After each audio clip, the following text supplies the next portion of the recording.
Now, I want to show you one little trick that I use when I'm driving around. Quite often, when I'm driving around with my clients, I pick them up from their home or where they're staying, and we hop in the car together and I drive them around.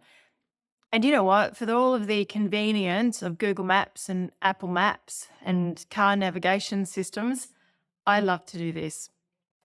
I love to get the area that we're looking in and I like to print it out onto A3.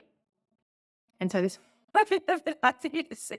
And so I've got this area, which is this one area where this particular client wanted to purchase a home in. So it was really good to say, okay, this one's here and this one's here.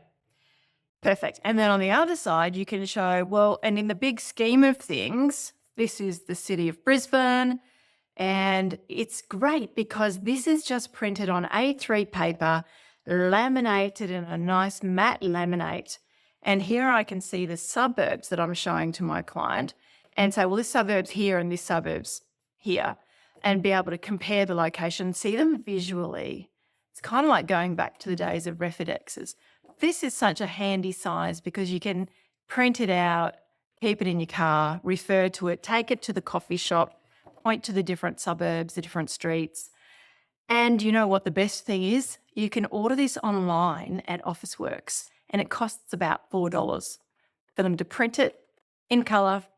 You just obviously go into Apple Maps on your computer or whatever app you use and do a screenshot and then you do it that way. So I actually, every time I've got a client, I'll create one of these.